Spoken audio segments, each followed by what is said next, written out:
What you like about this game? Well, we're supposed to win. So I like that we did win. But I think, in the first half, I thought we was playing a pretty good basketball, and it just didn't quite bounce our way. Second half, I think, they came out, got it going, and we weathered the storm, and took control of the game when we needed to take control of the game. Steve did some things that was kind of to light a fire. It took me out with 8 minutes to go. I think took me and BP out, or I want to say me and BP with 8 minutes to go in the third quarter, and mixing some things up to fire this team up, to get the team going, and I think guys responded really well. You were yelling at, or not even yelling at the Jumsky came off. It looked like he was upset about missing a three. You kind of talking to him, and they got really fired up when he hit the next two. What was that? I think one thing we're always preaching to him is just be decisive. We believe he's a really good shooter, a really good basketball player, can be for a long time in this league. But he gets down on himself quite a bit. And,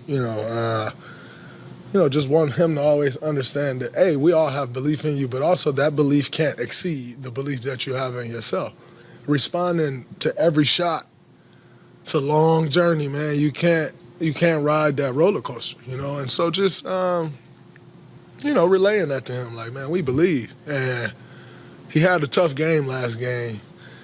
And I told him I think it was because, you had one tough game in the last 10, 11, been playing great.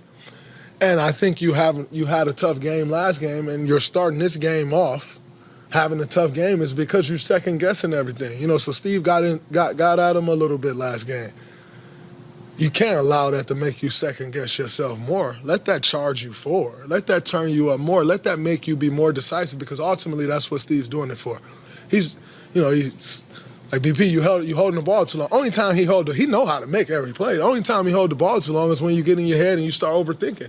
And so, just let him know about that. Don't overthink anything. Everybody over here have the utmost belief in you. Be aggressive. And so when he just raise up and shoot those, you can't kind of, I didn't necessarily go at him, but you can't share beliefs of what you think someone need to do better, and then when they do it, not big up them. You got to have that same energy. Okay, Steve was just in here and said, he's seeing too many travels in this league that aren't getting. It's crazy.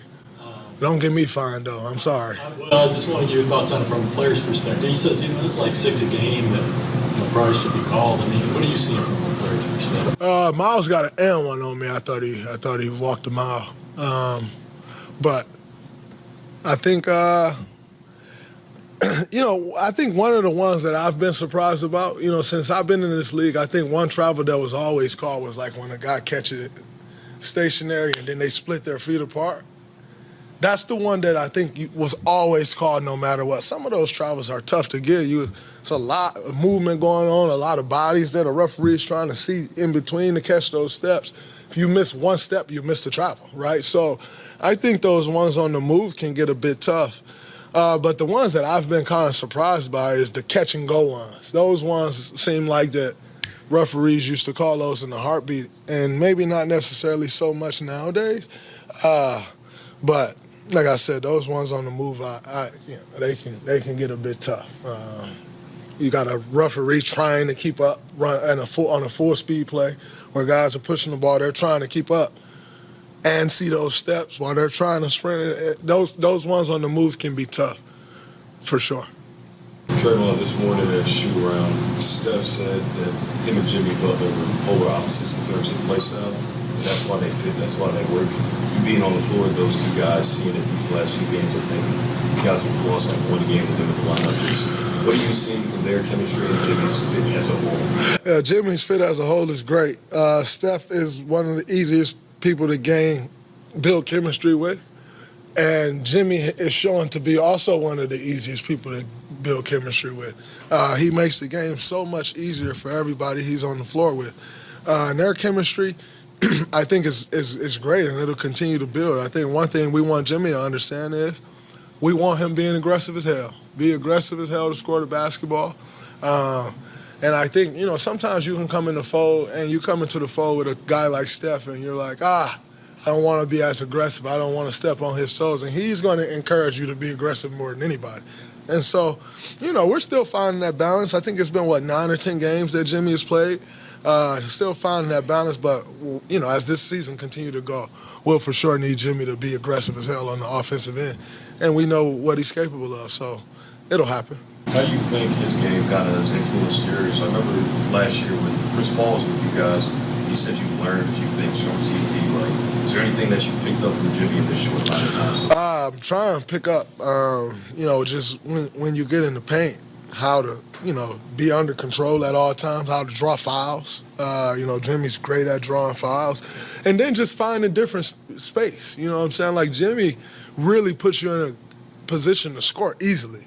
But you got to find the right spots. And so I'm just trying to learn to find those right spots that, I can make myself available to him for easy drop-off layups and easy buckets.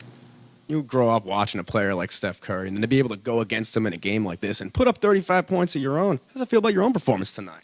I feel good. I wish we would have still got the win, but, it's always fun playing against Steph, playing against guys that, you watch when you're younger.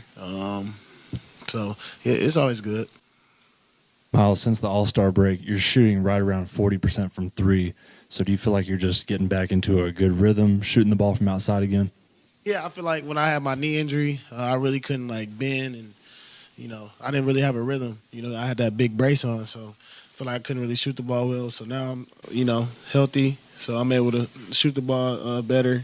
My teammates are finding me, and I'm having more confidence in knocking it down. When you look at young guys like Tijon, Nick Smith Jr., and where their game is right now, can you look back on where you were first, second year in the league and how your game has progressed to where it is now, where you seem like you're a focal point of this team every night, you're getting a double-double, or you're going for 30 or 25 and 10.